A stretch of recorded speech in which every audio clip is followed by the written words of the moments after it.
Om Vasudeva Sutam Devam Kamsacharnaramardhanam Devaki Paramanandam Krishnam Vande Jagadguru. So again we are honored to have Swami Kirti ji among us. He's our new Swami in Houston, in the Vedanta Society of Greater Houston. Bhakti Yoga, the 12th chapter, a very beloved chapter in the Bhagavad Gita. It's one of the shortest, with only 20 verses. Often, as I said, people start their Gita study sometimes from the 12th chapter, not from the beginning, but from the 12th chapter. So what is done here is, first, Arjuna asks Krishna that all this time, over the last 12 chapters, 11 chapters, you have broadly indicated to me two paths. One is a path of self-inquiry, realization that I am the vast, limitless existence, consciousness, place. That's one path, the path of knowledge. And then you have talked about God, incarnation, devotion, the path of devotion, bhakti. So bhakti and jnana, love and knowledge, they seem to be two different paths, and which of these is the better? The precise way he formulated the question was, these two yogas, the yogis proceeding along these two paths, whose yoga is better? Whose yoga is better? Who is a better knower of yoga? That's the precise form in which he put it. And Krishna's answer is unambiguous. He says the path of devotion, the path of love, the path of bhakti is better. Why? He's going to come to that. First, he talks about what is the path of knowledge. That's what we saw last time. In 2 verses, he outlines the path of knowledge, very succinct but very directly. And then 1 verse he tells us what's difficult about it. And then he starts, the rest of the chapter is teaching on bhakti, the love of God. All right. Let's just look through the verses. You can repeat after me if you like. From verse number 1. Arjuna vacha, evam satata yuktaye, evam satata yuktaye, bhaktastvam paryupāsate, bhaktastvam paryupāsate, ye chāpyaksharam avyaktam, ye chāpyaksharam avyaktam, teṣhām ke yoga vittamāha, teṣhām ke yoga vittamāha. Shri Bhagavan uvacha, Shri Bhagavan uvacha, mayyāveshya mano ye mam, mayyāveshya mano ye mam, nitya yukta upāsate, nitya yukta upāsate, shraddhaya parayopeta, shraddhaya parayopeta, te me yukta tamāmatah, te me yukta tamāmatah, ye tvaksharamanirdeshyam, ye tvaksharamanirdeshyam, avyaktam paryupāsate, avyaktam paryupāsate, sarvatra gamachintyam cha, sarvatra gamachintyam cha, kūtastham achalam dhruvam, kūtastham achalam dhruvam, sanniyamyendriya gramam, sanniyamyendriya gramam, sarvatra samabuddhaya, sarvatra samabuddhaya, te prapnuvanti mameva, te prapnuvanti mameva, sarvabhuta hite rataha, sarvabhuta hite rataha. So in these 2 verses, 3 and 4, he has outlined the path of knowledge. What is the path of knowledge? And we saw last time, I talked about it last time, those whose hearts are set on the unmanifest, the imperishable, aksharam, the imperishable, brahman, atman, pure consciousness, the unmanifest. And we discussed each of these terms. They have very deep meanings. And sarvatragam, which is all-pervading, the one non-dual reality. Achintyam, beyond thought. It's not an object of senses. It's not an object of language. It's not an object of thought. That means you can't see it, hear it, smell it, taste it, touch it. But you can't also speak about it. You cannot even think about it. But it is that which illumines all thoughts. Right now, all the thoughts that are going on are being illumined by that. It is that which, through the thought, that shining, everything else shines. So you can see the parallels with what we are doing here in the Mundaka Upanishad class. The sun cannot illuminate, neither the moon, nor lightning, nor stars, nor this fire. But that shining, everything else shines. That shining, everything else shines means consciousness shining, the mind is lit up. The mind shines with the borrowed light of consciousness. And with the mind lit up, the senses function. And with the senses, we experience the world. But none of them can objectify the self itself, consciousness itself. It's never an object to any of these. So, kutastham achalam dhruvam, 3 words he uses. Kutastham, the word kutastham literally means that which exists in the midst of a heap. Kuta means heap. So that which exists in reality in the midst of this false deceptive appearance. In the midst of samsara, ever changing, there is one unshakable reality which shines. Now it's not that there are 2 things. There is a samsara and there is something else called Atman, Brahman. If that were so, that would be dualism. That would be the theistic approach. There is God and there is this world. No. In ignorance, it is this world of continuous change. In knowledge, it is one unchanging radiance. In ignorance, it is this mass of objects here. Whatever you see here, whatever you do experiments on, science, whatever you manipulate in our crafts and engineering, all of that objective world. In ignorance. In reality, it is that which appears as an object, but it's not an object. In ignorance, this is a struggle. In reality, this is an endless joy and radiance. So this is ignorance and reality, not 2 things separately. The same thing in ignorance is samsara, vishwa, world. The same thing in knowledge is Brahman, is one existence, consciousness, place. Right here, right now. So this is kutastham, that which exists in the middle of maya. In the midst of maya and its products, samsara, right here.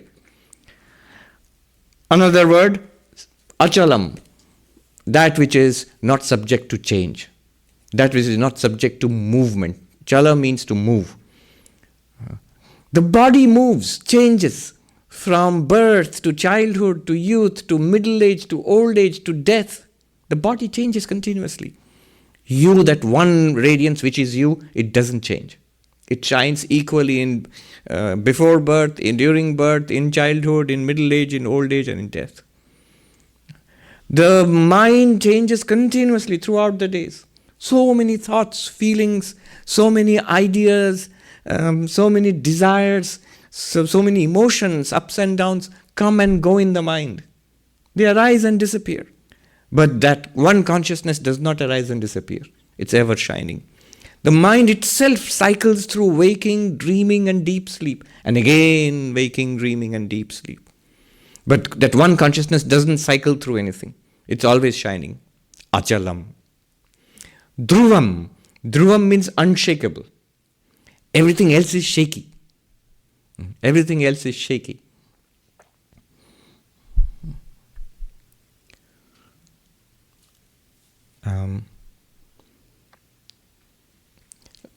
I heard this funny thing, our Swami on the other side, Adishwaranandaji, many years ago, those who have seen him. So one of the things he was famous for, he had a huge range of humor. So somebody actually collected all his jokes. They showed me a book they had made. So one of the jokes was when the 4 yogas go wrong. You haven't understood it too well then what happens? Jnana yoga, karma yoga, bhakti yoga. So karma yoga. You're supposed to serve the world unselfishly. But you end up asking for money all the time, passing the basket around and asking for money, which is going to happen soon. And doing this work, that work, just being busy, not particularly spiritual. So he said, that becomes shady. From karma yoga, it becomes shady. Raja yoga, the way of meditation. So meditating in God, all sorts of weird things. I have all these weird mystical experiences, always chasing this and that. I'm seeing visions and all that. So he called it spooky. And in the path of devotion, he called it shaky. You become very emotional, always bursting into tears and things like that. So shaky. And for jnana, he said something I've forgotten. So shady, spooky, shaky. These are the problems you may have. Dhruvam is unshakable. Consciousness is unshakable. Of unshakable existence. There's something very deep here. I can only indicate to it. We don't have time now. The 16th verse of this second chapter. Nasato vidyate bhava. I've called it the philosophical heart of the Bhagavad Gita. Of course, from a non-dual perspective. The basic idea there is, if you want details, you have to go to the Shankara's commentary on that verse. The basic idea there is, whatever is impermanent does not have intrinsic existence. What do I mean by that? See, if something is lost and gained, then it never belonged to you in the first place. It's not yours.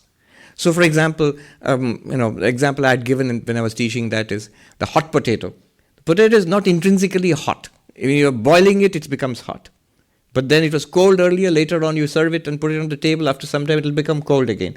It gained heat and lost heat. The heat did not belong to it. Neither did it belong to the boiling water in which you put the potato, because the water by itself is cool. Neither did it belong to the saucepan on which the water was being boiled. Even the saucepan is by nature cool. When you put it in the cupboard, it's cold. But the fire is always hot. As long as it's burning, it's intrinsically hot. It's the property of the fire. Heat is the property of the fire. And all the rest, they borrow it. Now notice one thing. The fire, as long as it's burning, it's hot. But the saucepan and the water and the potato are not always hot. They gain it and lose it. The heat does not belong to them intrinsically. Now, what is all this in aid of? Existence. Think about existence like that. If something gains and loses existence, then that existence did not belong to it intrinsically. It was borrowed from something else. Just like the water, the potato, the saucepan borrowed heat from ultimately the fire. But the fire did not borrow its heat from anything. So the fire does not gain its heat or lose its heat. It's always hot. This is a nice example. All of this is to show that if something is impermanent, gaining existence and losing existence is a fancy way of saying impermanent. Something comes into existence and something goes out of existence. Something is born and something dies. It's produced and destroyed. That's basically everything in this universe. Everything in this universe. To extraordinarily tiny particles which are born and die in millionths of a second, billions of a second, to the vast galaxies spinning across the cosmos, which last for billions of years. They're born and they die. Tagore, in one of his very evocative poems, he says, when a leaf falls from the tree and falls on the pool beneath and sets off a few ripples of water, those ripples spread across the universe in the birth and death of stars. The same ripples of impermanence across this entire universe, in our birth and death, the birth and death of the cosmos. So all of these are born and they die, showing that they are impermanent. Impermanent means existence has been borrowed, existence has been lost. That means existence was not intrinsic to any of these things. All of these things do not have intrinsic existence. And yet they must have borrowed existence from something which has intrinsic existence. So that one which has intrinsic existence, it's not a thing with intrinsic existence. So there's a very subtle points here. There's a vast amount of dialectics behind it. If you say Brahman is something which enjoys intrinsic existence, immediately you will attract nearly 1,000 years of Buddhistic dialectics against you, which will cut you to shreds. A thing with properties like existence, none of it makes sense. They'll show you. No. It is the very nature. It is Brahman itself, which is existence itself, pure being itself, pure awareness itself. So that thing has no borrowed existence. It is existence itself. Hence the word used is dhruvam. All this sounds impossibly abstract. Not at all. It's you. It's you. It's your real nature. The real you is like that. That amazing thing which is intrinsically real. It doesn't borrow its existence from anything else. So, kutastham achalam dhruvam. Now, the next verse, fourth verse, tells us the advanced practices of Advaita Vedanta, advanced practices of jnana. Three things it tells us. Sanyamyendriya gramam. Restraining, controlling, focusing the senses, including the mind. Sarvatra samabuddhaya. In the intellect is the clarity that it is all the same one existence, consciousness, bliss, everywhere. And sarvabhuta hiterata, with the body continuously engaged in the welfare of the entire universe and welfare of all beings. Three things characterize the enlightened one, or the one who is well along in the path of enlightenment. One is, what do you do with this body? Once you attain enlightenment, or you think you have understood that you are that Buddha nature, Atman, Brahman, once you have got that clarity, what do you do with this body? Because you realize clearly that you are not this body. Then, I remember one sadhu in Haridwar. He said, Ramananda Saraswati, he said to me, three things. I mean, I've never forgotten them. This happened just about 20 years ago. This sadhu is one of the few I would consider to be enlightened whom I've seen in my life. He was sitting in the corner on the floor of a room wearing a loincloth. I went there. Another senior monk took me to meet him. He said he would like this monk. He's one traditional wandering monk. And I bowed down to him. Before I could ask a question, he said three things to me. I had no more question after that. And I've sort of sums up the core teaching of non-dual Vedanta, what it is, how it is to be realized, and what do you do afterwards. So three things. I'll tell you in Hindi and translate his exact words and then translate for you. He said, Swarup to apne jagah theek hai. Your real nature, Atman, Brahman, what's being talked about, it's perfect already. You are that perfection already. Uska upalabdhi kaise kare? But how do you realize it? And then he gave an example. Bijli sarvatra hai, electricity is everywhere.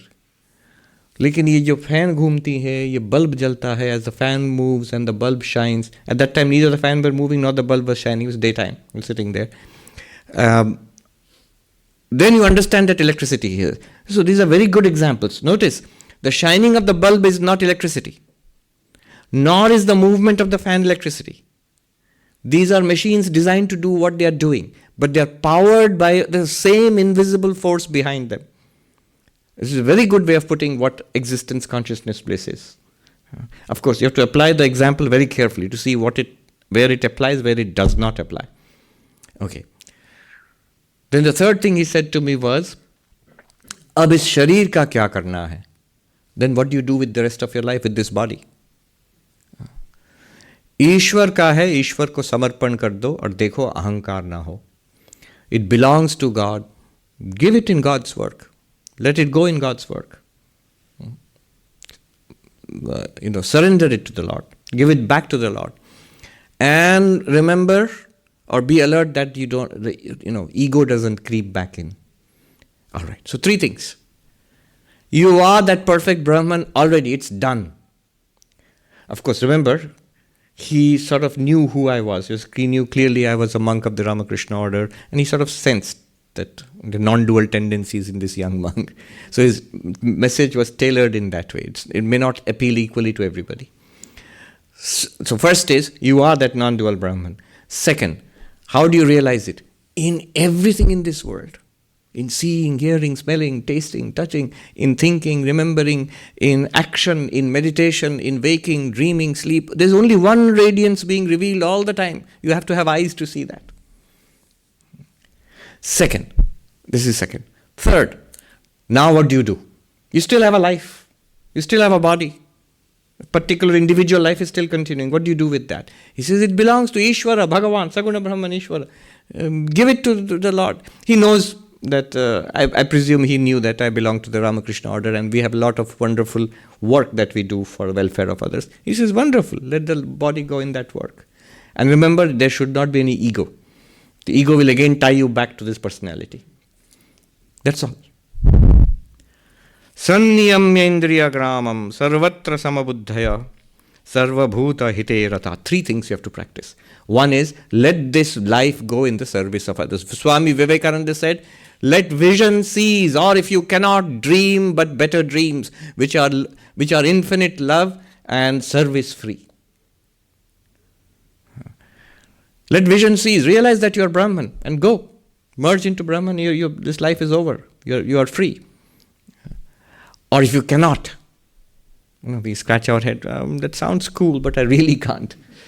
Then he says, dream but better dreams. If you can't stop dreaming, then why not dream a good dream? Why dream nightmares? He says, he characterizes our life here in this world, even the best of, most pleasant of lives which we have, as nightmares. Either you are in a nightmare or it is potentially a nightmare at any moment. You do not know. It is very true. Yeah. I know, and she knows as an emergency ER doctor. She knows what nightmares people can face any moment of their lives. And I know a little bit because people in sorrow, they come. When there's sorrow, there's shock, they come. So it's possible. It's every time it's there, the possibility of a nightmare. Dream but better dreams. Why don't you dream a better dream? What is a better dream? Eternal love and service free. So love which is without any constraint, given to anybody and everybody and everything. We are going to discuss the life of the Holy Mother day after tomorrow. So that's an actual embodiment of that love. And service free. It is that not just love, not just feeling, nice feeling in the heart, but the whole life is an outpouring of service to others. Service to others, constantly engaged in the good of all. Sarva bhuta hite rata. That means it is that constantly engaged in the good of all.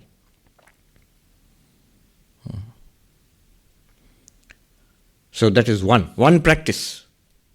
For the enlightened one, or the person who is far along in the path of non-duality, that is what the person does. Or naturally the person does it when one is enlightened, Jivan Mukta. So two things. It could be a practice until you attain to Jivan Mukti, or for the Jivan Mukta, it's a natural manifestation. Constantly engaged in the welfare of all beings. Vivekananda says, until you are enlightened, this is the best possible dream that you can dream. Finest life one can lead. Wherever, and it's open to everybody. Wherever you are, whatever you are, it's open to everybody. It's just a big internal shift. Now, this is not possible without, at the more subtler level, we are doing this with the body, physically, being engaged in the welfare of all beings. Sarva means all, bhuta means all sentient beings, hita means in their welfare, rata means engaged, continuously engaged, pouring yourself out. Just for the sake of completion, I will mention there's an esoteric interpretation also in this. Hita, there's another meaning, nihita, that which is the innermost reality of all beings. So, sarva bhuta nihite rata. What is the innermost reality of all beings? Exactly what you have found inside yourself, in yourself. That I am this limitless pure consciousness. Chidananda rupa shivoham.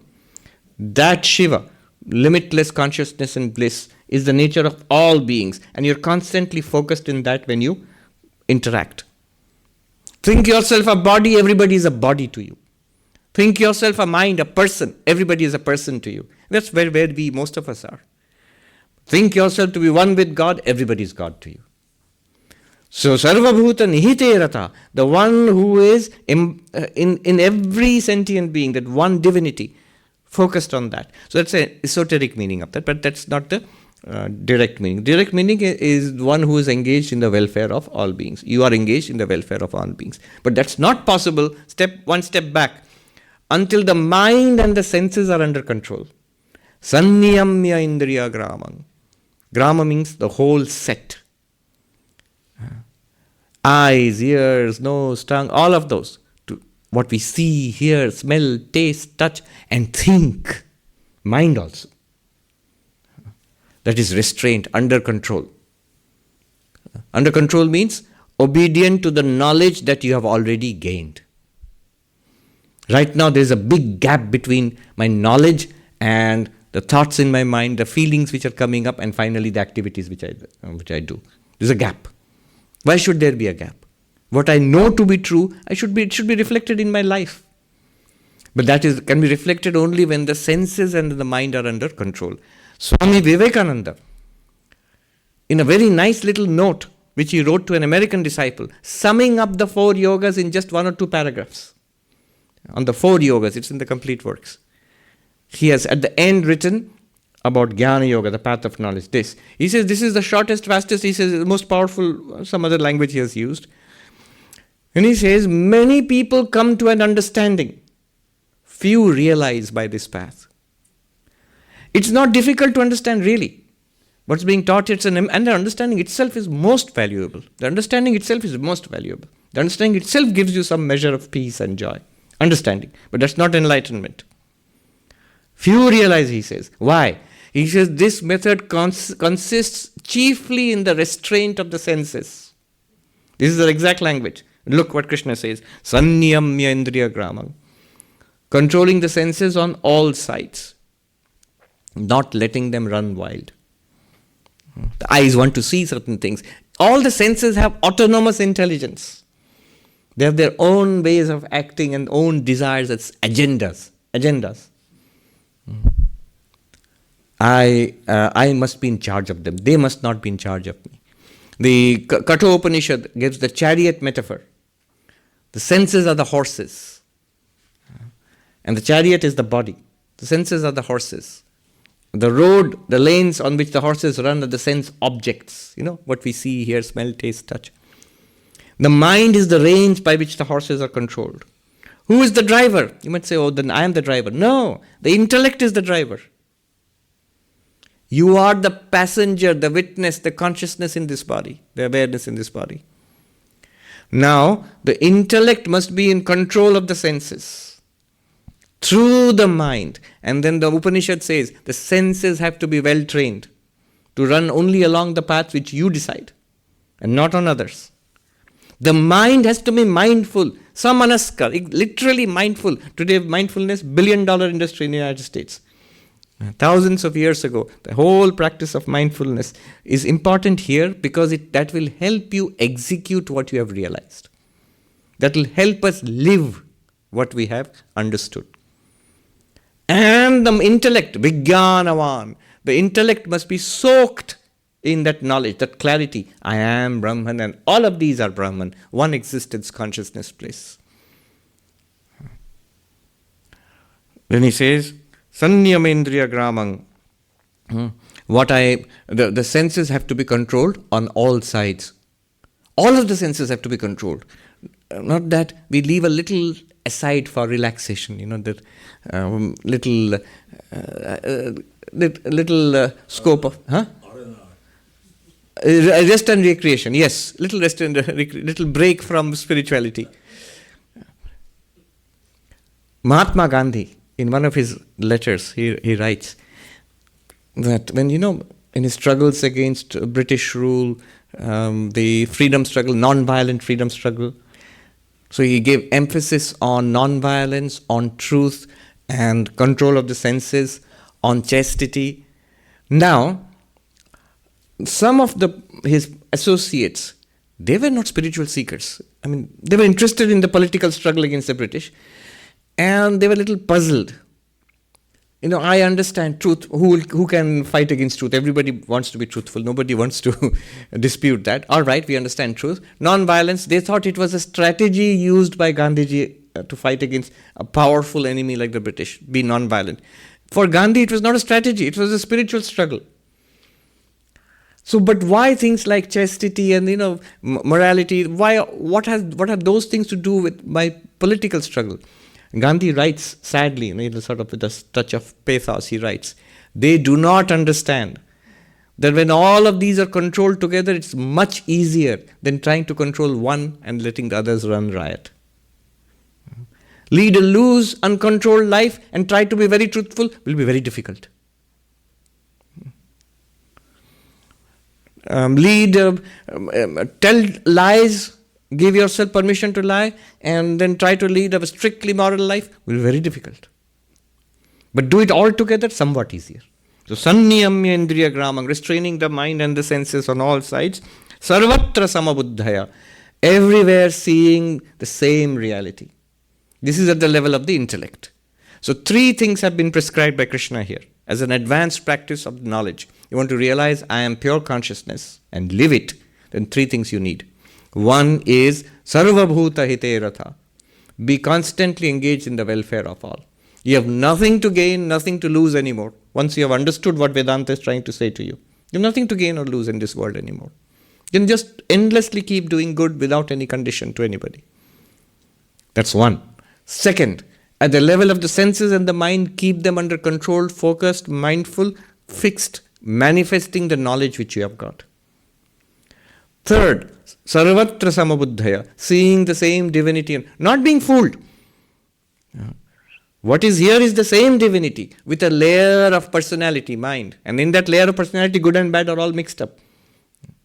Don't think everybody is literally a saint. No, a saint and Brahman are different.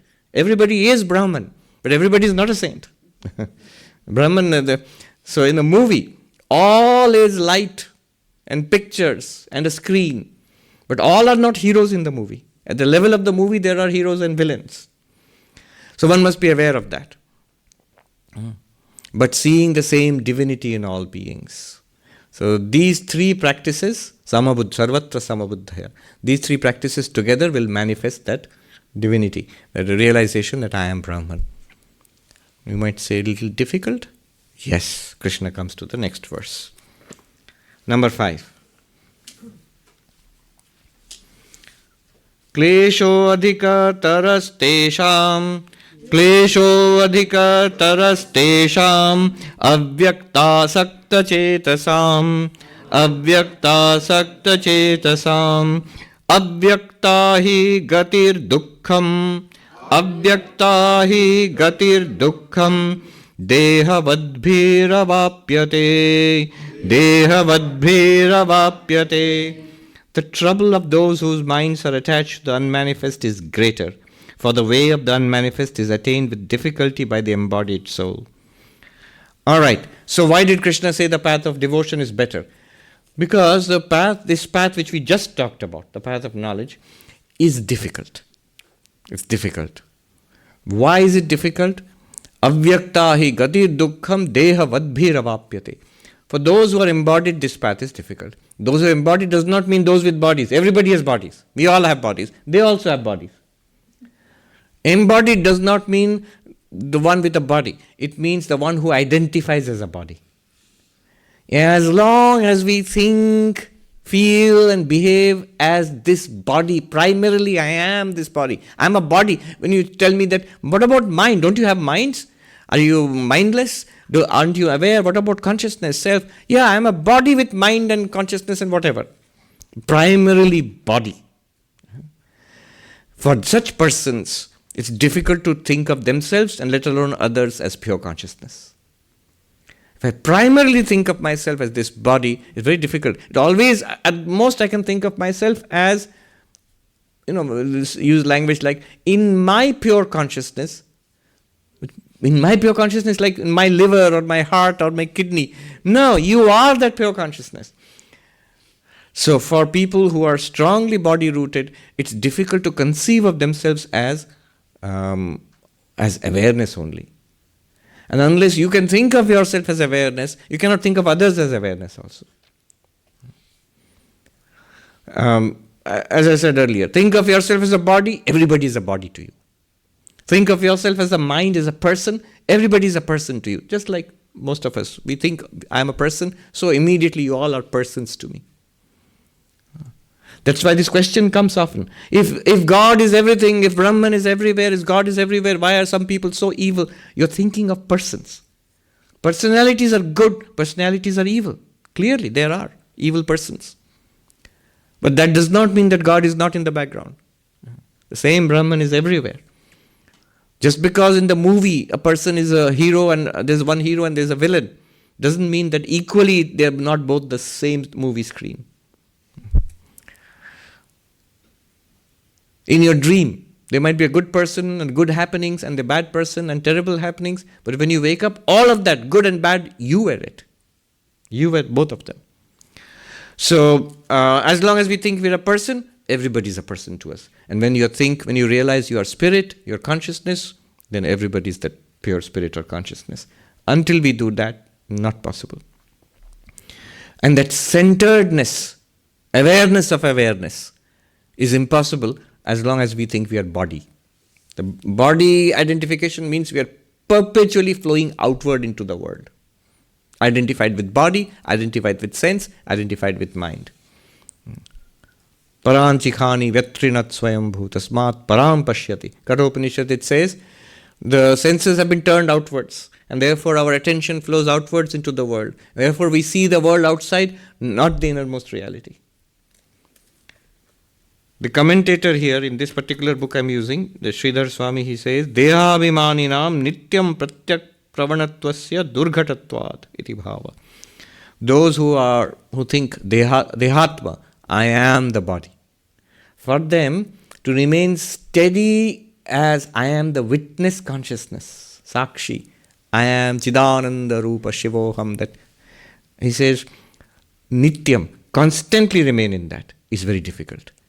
It's not that we do not get it. Sometimes we do get it. And with a little bit of guided meditation, little bit of listening to Vedanta, and then sitting quietly, once in a while we do begin to get what is being said. But to remain there, everybody complains. It goes away, Swami, after the class.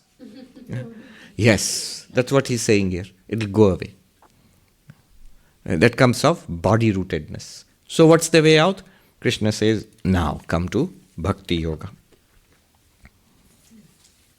He's selling Bhakti Yoga, by the way. That's why this is the preparation. There's a new term I heard called steel manning. You know what steel manning is? Have you heard of straw manning? Straw man is that if you want to defeat somebody, you misrepresent their argument in the cheapest, most lightest way and then knock it over. Straw man argument. And then say, I've defeated you. You give a rather silly version of your argument and then knock it over. Steel manning is, let me give the best possible version of your argument. What you are saying, I will help you to put your argument very strongly. Then I'll knock it down. Then there's no possible way of your recovering. So Krishna does that. Steel manning. He gave the best possible representation of non-dual Vedanta. Just now he did that. And then he knocks it down by saying it's difficult. Difficult in contrast to what? Here, number 6. Ye tu sarvāṇi karmāṇi, ye tu sarvāṇi karmāṇi, mayi sannyasya mat-parāḥ, mayi sannyasya mat-parāḥ, ananyenaiva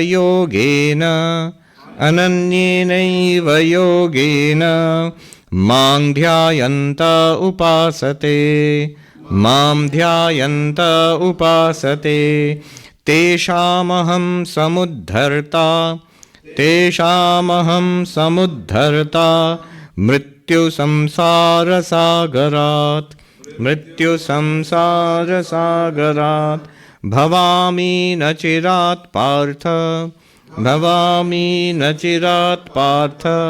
मय्यावेशितचेतसाम् Those, however, who renouncing all actions in me and being attached to me, worship me with unswerving devotion through meditation, these people who have fixed their minds on me, I quickly redeem from this ocean of transmigratory existence beset with death.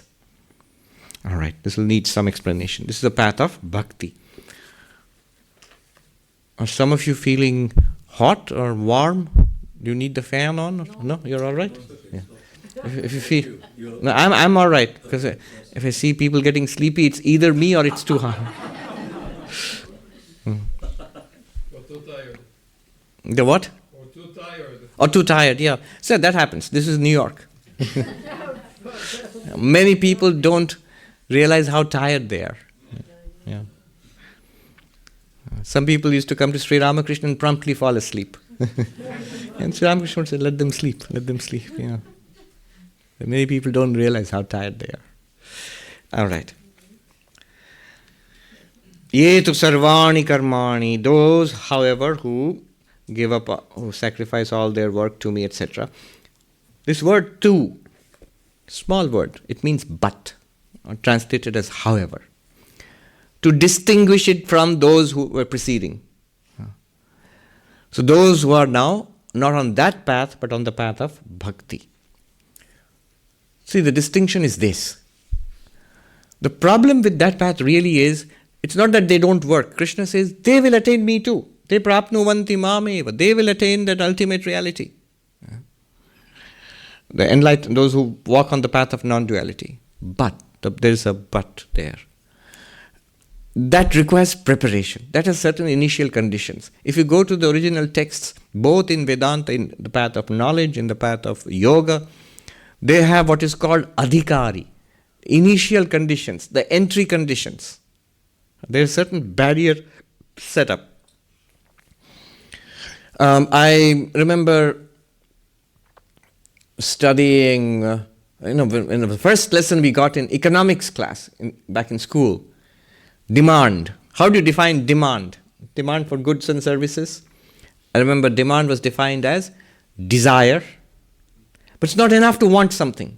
You can go window shopping. You can look at Amazon Prime and so many things are there. You want many of them. It's not enough. It's not enough to want, not enough to have desire for that product. Then you must have the ability to pay for it. You must have money. Obviously, you will say that's a no-brainer. But yes, this is economics. They will have to make sure that you can pay for it.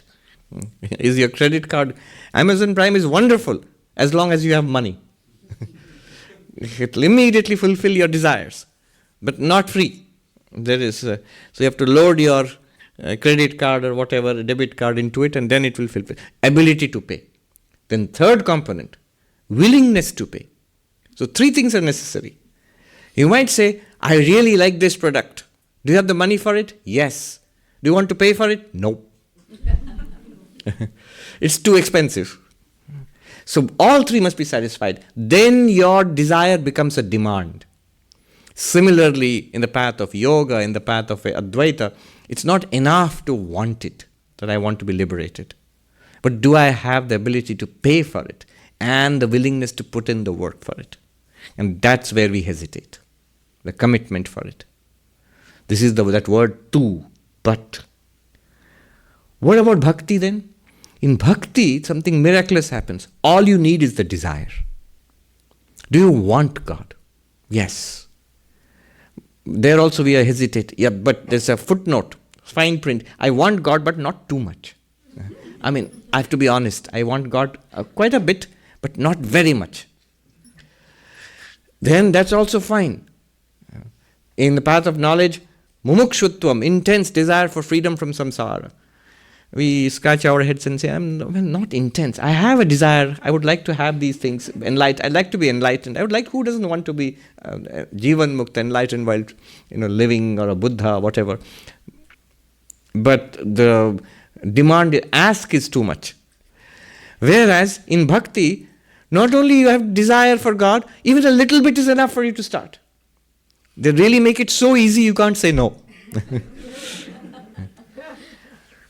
There is literally nobody who cannot start.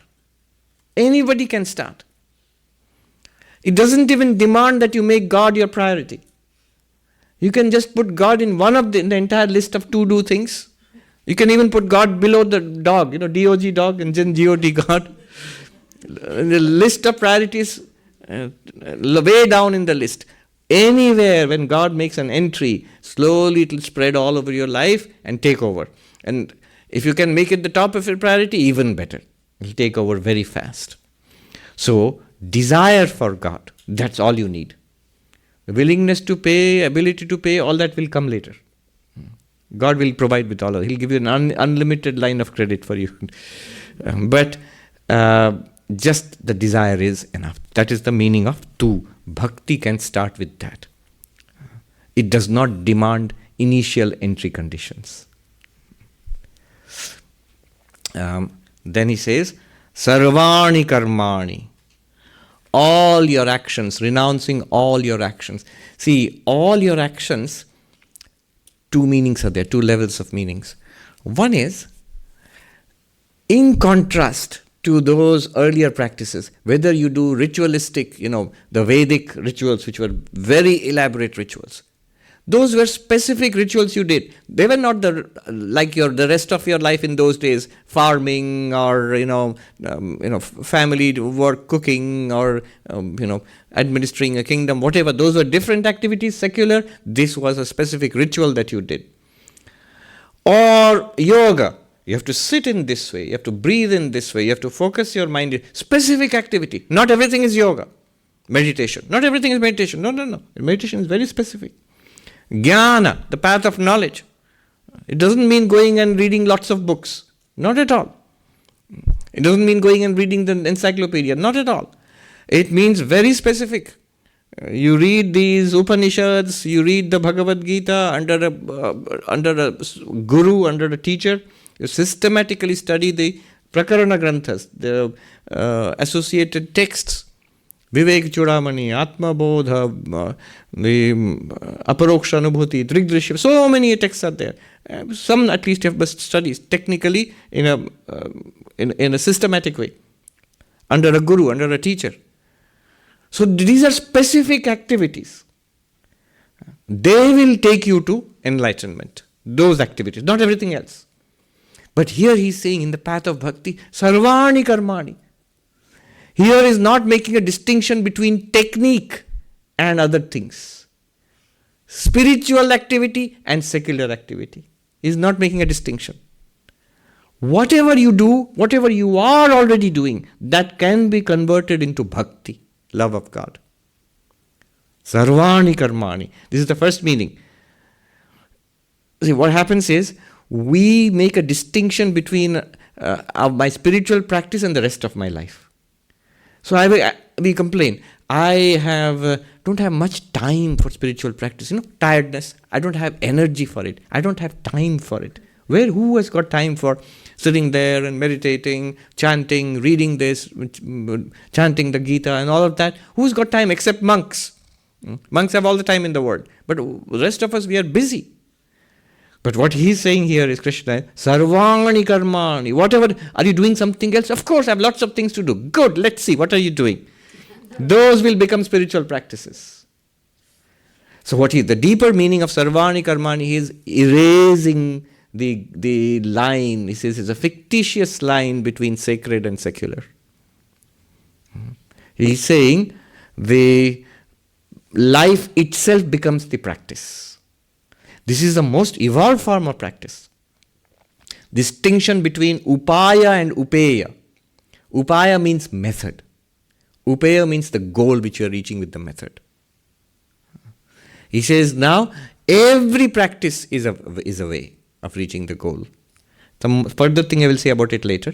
The broader meaning the deeper meaning of this is that all this distinction between spiritual and secular, this is being sacred and secular. This distinction is erased. Not that everything becomes secular. Rather, everything is now deliberately made spiritual, sacred.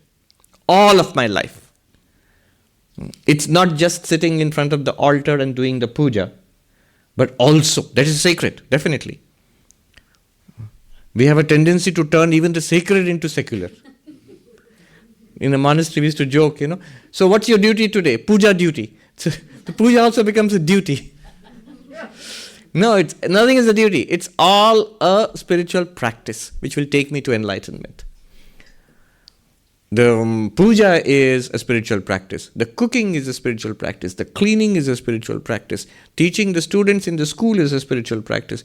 Rearing a child and building a home is a spiritual practice. Building up a business organization is a spiritual practice. It isn't a spiritual practice automatically. It has to be converted by a change in our attitude. Not by itself.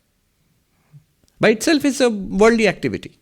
It has to be changed into sarvāṇi karmāṇi. What do you do with that? How do you change all these activities into spiritual practices? All of them. Not a distinction between specific techniques and rest of my life. Rather, all of my life. So the specific techniques I won't do. No, you'll do all of that also. You will also do your mantra. You will also do your puja. Also that. Plus everything else. Remember, he is talking to Arjuna, who is going to fight a war, the most secular, violent, awful of activities. How can you be spiritual in the midst of that? Then he says, how do you do that? Mayi sannyasya. Renouncing into me. Renouncing all activities unto me. Now this has to be understood very carefully. Because the general understanding then and even now, but especially then, was if you want to be spiritual, what Krishna is saying, give up everything else for God. Which means basically become a monk. Stop your earning money, building up your property, raising a family, and fighting this war. But that's not Krishna's advice. Krishna's advice is just the opposite. He wants to stop Arjuna from running away. He wants to ask Arjuna to continue in this life itself, which Arjuna doesn't want to do. He says, make this life your spiritual practice. Include all your spiritual practices also. Include your meditation, your chanting, your repeating the mantra, all of that, plus all of what you're doing in life. Your job, your work at home, everything is a spiritual practice. Mayi sannyasya. Here, sannyasa, the word sannyasya literally means renouncing, becoming a monk, sannyasi. Here, another meaning is used. Sannyasya means offering unto me. Offering unto me. Unto me, Krishna, you offer all your activities. Then every activity becomes a spiritual technique. Why are you doing this? I am doing it to earn money. I am doing it because to please my family. I am doing it because it's entertaining. All of these are worldly goals. Why are you doing it? I am doing it to please God. I am doing the same thing, same activity. I'm doing it to realize God. Two examples. One Gandhi and another NASA. Gandhi, of course, I've mentioned a number of times, Mahatma Gandhi was asked, you are beginning to feel, I can see people taking off their sweaters and put on the fan. I can put on the fans there. Yeah.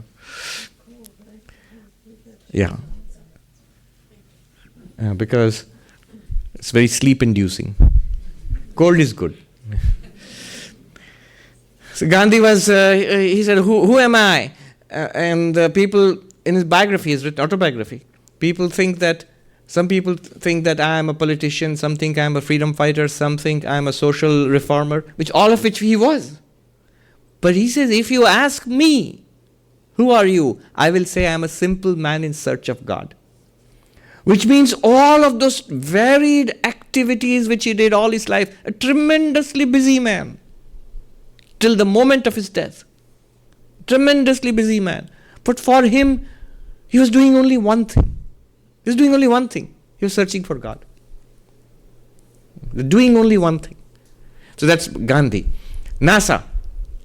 Inspiring little anecdote I heard. When John F. Kennedy, he gave the mission that America is going to the moon in 10 years. Swami in Houston. Mission control is there. Yeah. So he went on inspection. The story goes he went on inspection in the main NASA facility, maybe at Houston, I don't know. And he's walking around and he apparently met this janitor and he asked, what do you do here? And the janitor said, sir, we are sending a man to the moon. I'm sending a man to the moon. See, that idea, that every work that I do is taking me Godward. Ma Sharada, once one of the monks, I think Swami Arupananda probably, Rashbihari Maharaj, So she had this little household in the village, and some of the monks helped her, served her, because she was their guru. But the work they did was running errands, cultivating the fields, cleaning the place, and all sorts of little household chores, And one of the monks once said to her, "Mother, some of your sons, some of your children are so learned and great." Swami Sarvapriyananda, he's written this extensive biography of Sri Ramakrishna. Sri Ramakrishna, the great master, Lila Prasanga. And look at us. We are so sort of only semi-educated. We are just doing household chores all day long. She said, "What of that, my child?" Her answer, structured answer. Look at Sri Ramakrishna. He was not all that educated, but he was a spiritual giant, the greatest spiritual giant ever. She didn't say that, but she said he was not all that well-read he was not a great reader of books and writer of books. Second, she said, all the work you do is the work of the master. Whatever you do, whatever he is doing and whatever you are doing. For the master, it is the same. After all, what's your goal? It's not to write books, right? It's to attain God realization. Of course, she added something else. However, she said, a learned monk, which is a phrase which she used to use, hati daat shona diya badha. So it's ivory covered with gold. So kings in those days, they would have ivory, and the tusks of elephants would sometimes be wrapped with gold. That made it even more valuable. So ivory is valuable. On top of that, if you put gold ornaments, it becomes more valuable. So it's a phrase.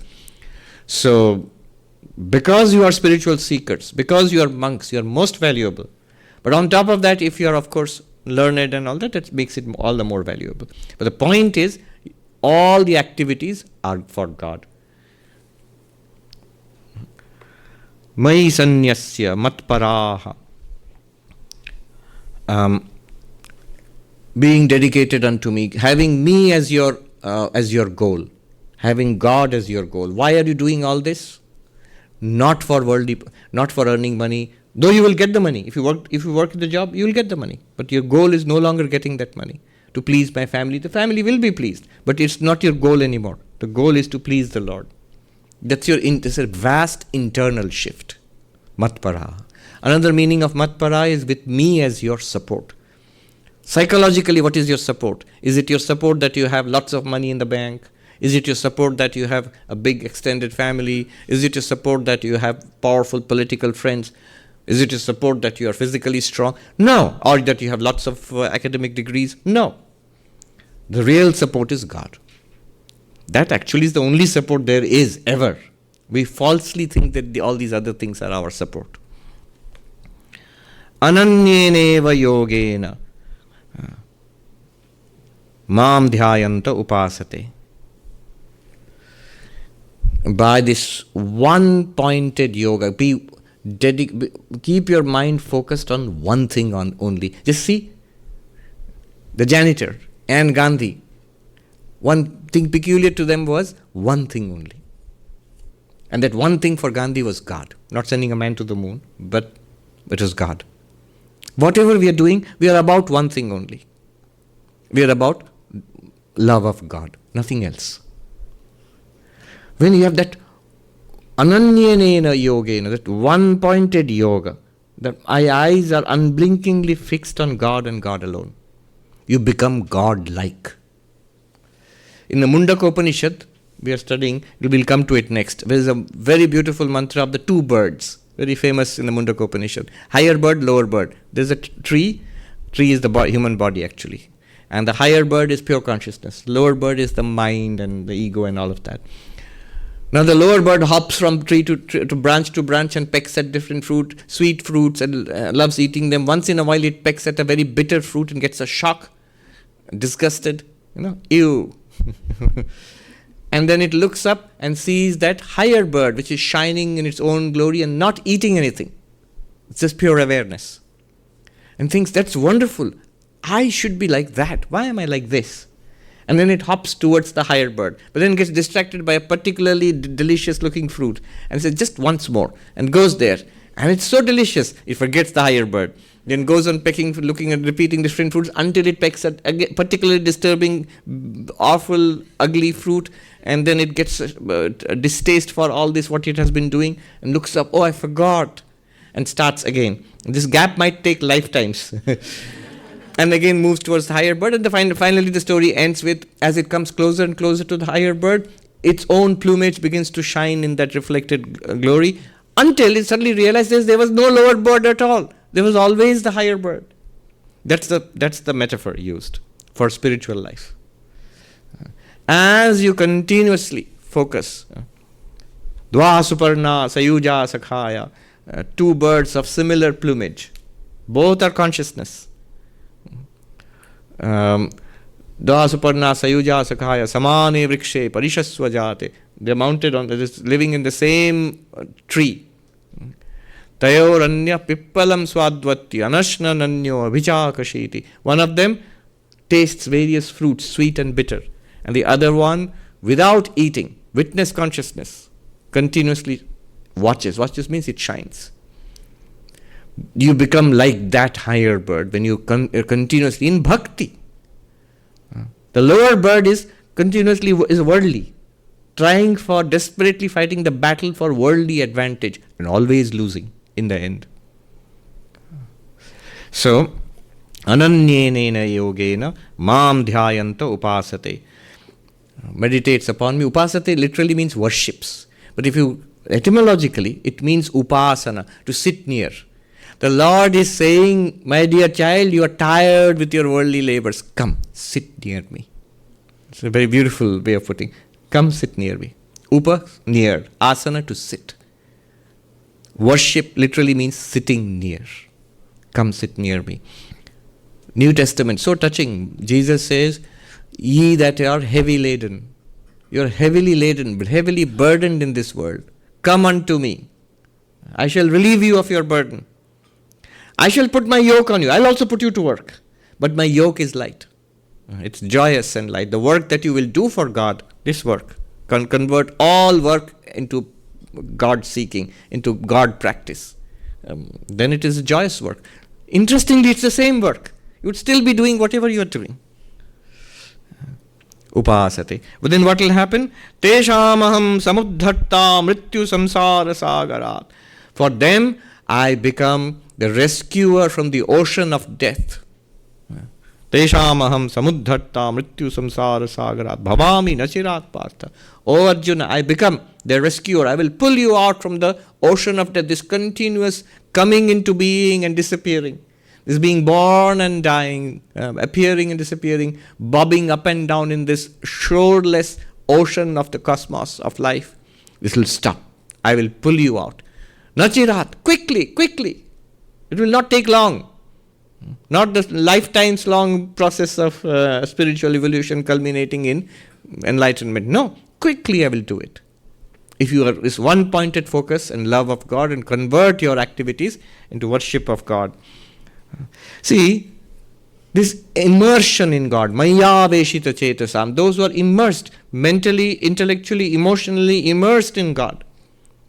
Avesha. I explained that time, couple of classes ago. Avesha literally means like being possessed by a ghost. So being possessed by God. This itself is liberation. This itself is liberation. Meera's song is there. Very beautiful song. Mohe lagi lagan Hari Charanan ki. There are two versions. Prabhu Charanan ki, Hari Charanan ki. Meera sings, the lover of God, she sings that my mind is now is this tremendous pull of the feet of my beloved Lord. My mind is fixed there. Mohe lagi lagan Prabhu Charanan ki. Then one of the lines there is like this. It goes like this.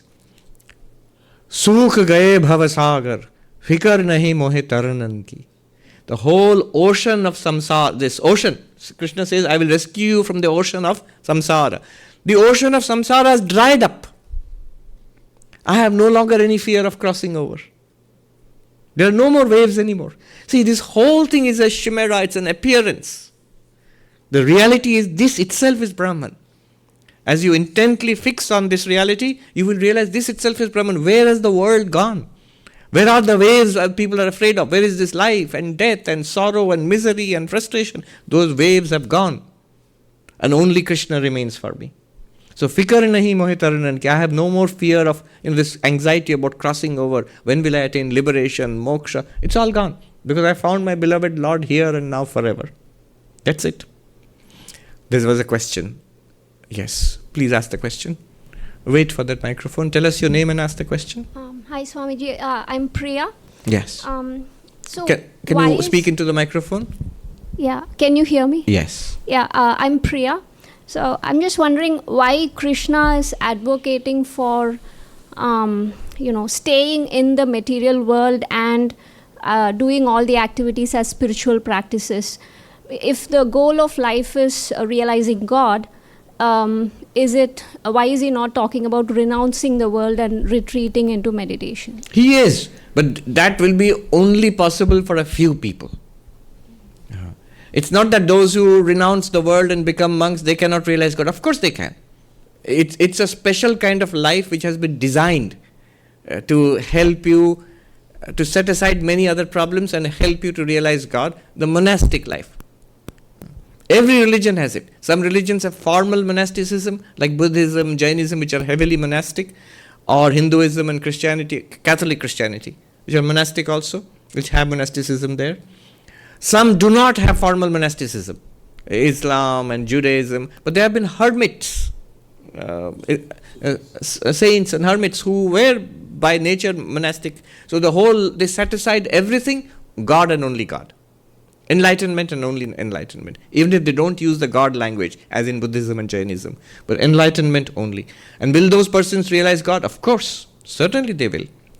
But the thing is, that kind of formal renunciation of everything in the pursuit of God realization is not possible for everybody. And when you have an overemphasis on monasticism, what happens in India? There is a general feeling also that all these things are actually for monks, not for the rest of us. But that's not true. Krishna is not a monk, nor is Arjuna. And it's not being taught, Gita is not taught in a monastery or in a Vedanta society. It's being taught in the battlefield. It's not taught in the Himalayas. So there's a reason for that. That spirituality is for everybody. We are all sentient beings and our real nature is Brahman. It does not matter in this particular life whether you put on, as somebody said, orange bed sheets.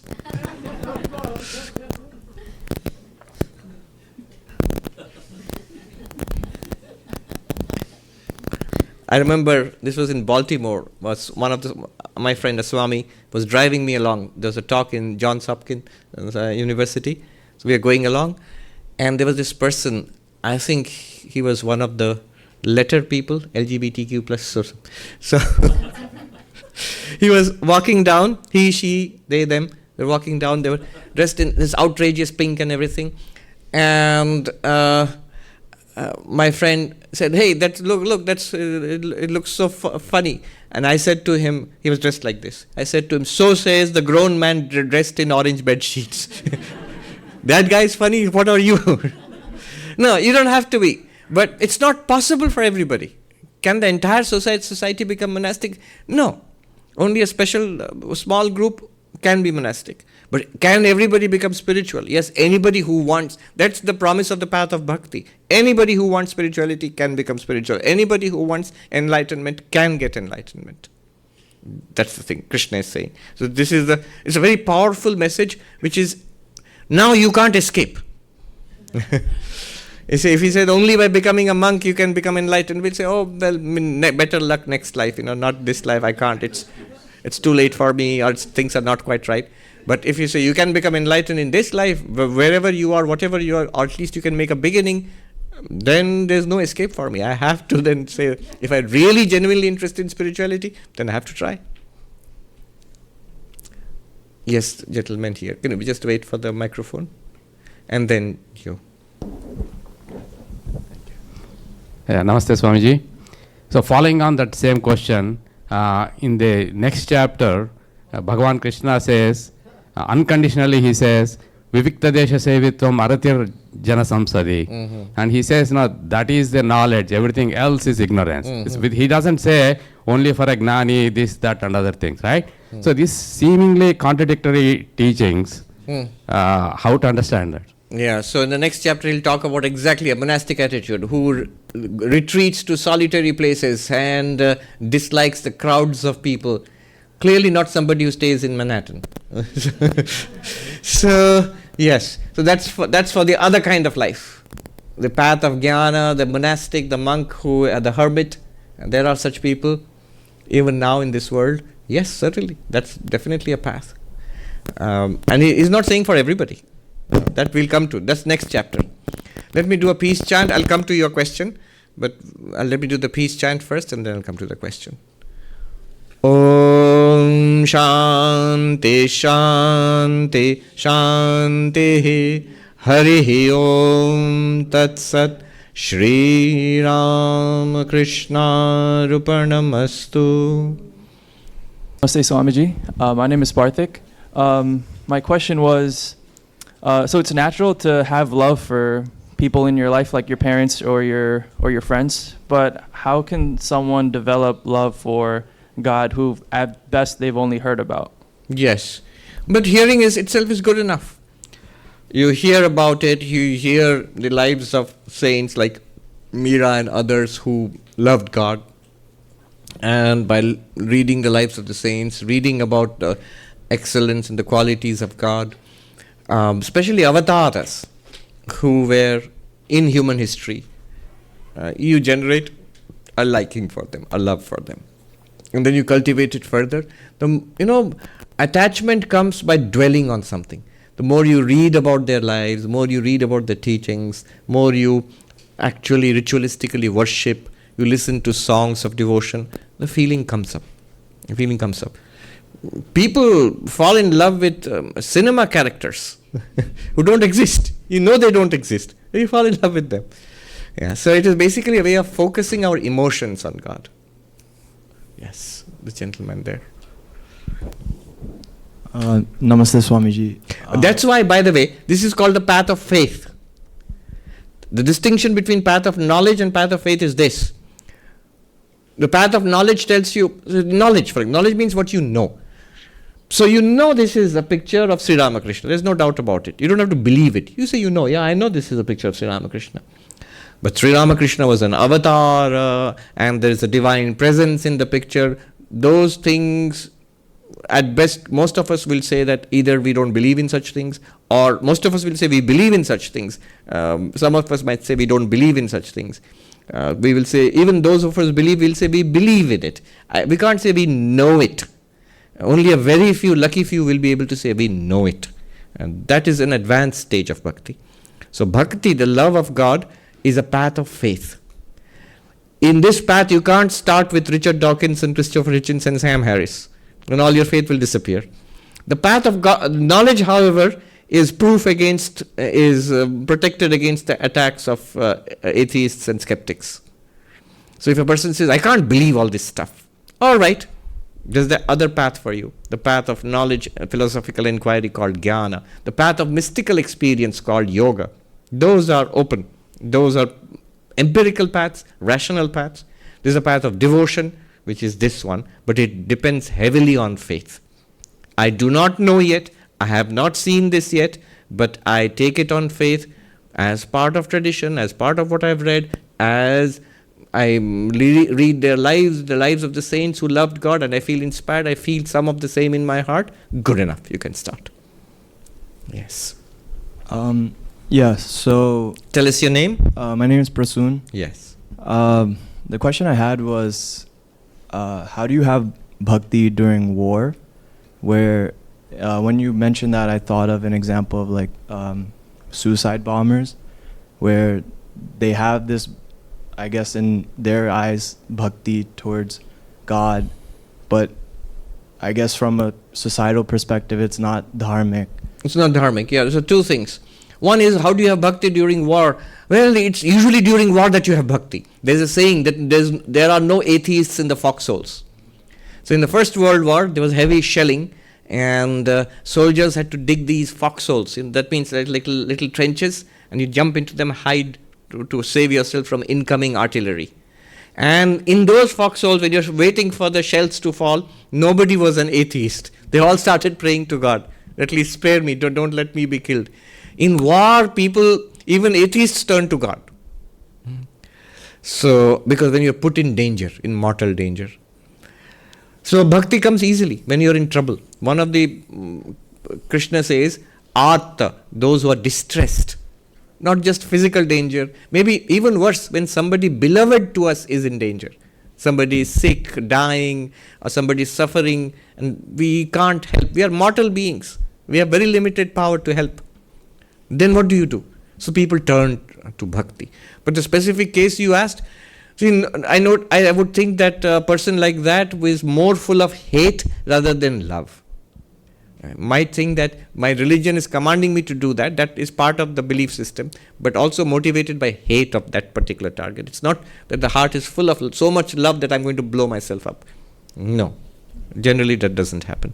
The lady here, and that'll be the last question. Can you pass down the microphone? Yes. Namaskar, Swamiji. Tell us your name. My name is Isha. Swamiji, on breaking down compartments in our life and kind of spiritualizing all the compartments, as a spiritual seeker who meditates in the morning and the evening, those two serve as checkpoints so that the worldly life you go through, you're able to let go of those worldly experiences and connect with the divine. Is the ideal, because you don't want to just depend on those two checkpoints, so is the ideal to always be 24/7 connected to that divine, that you connect with the meditation across all the compartments? Or is it, because right now the experience is you kind of become worldly when you go out into the world, and then you sit down to meditate and you let go of it? Yes. One has to be a little careful here. The message of Krishna is, let me be there throughout your days and nights and months and years. Let me be there all the time with you. And that's ideal. We want to break down the barrier between practice and life. Make it a permeable barrier. But here is the important thing, that morning and evening meditation where you try to push the world away and sit, give time and space to God only. That's most valuable, especially in the beginning years, which will go on for a long time in our lives. One of our great monks used to say that, yes, the goal is work is worship. But first, work and worship. There is work and there's a time for worship, where you push everything else aside and worship. Then second is work as worship. And then finally work is worship. Otherwise the work is worship will remain as a rhetoric, like a slogan. So the morning and evening times of spiritual practice must be protected carefully and indeed expanded into more and more of your life. Martin Luther, the founder of Protestant Christianity, so one thing I liked about his writings, one thing he said was that every day I spend an hour on my knees praying to our Lord. 1 hour before my day starts, he says. 1 hour praying to the Lord. The day I have no time, I spend 2 hours. So, that is the importance of prayer in meditation. The more difficult days, you seem that today I'm going to be too busy. Find more time. Be more centered, more immersed in God. I've done the peace chant, so let me pray to Thakur Ma Swamiji to bless all of us. Merry Christmas, Happy Holidays, and Happy New Year, everybody. Take care. We'll meet soon again. All right. Thank you.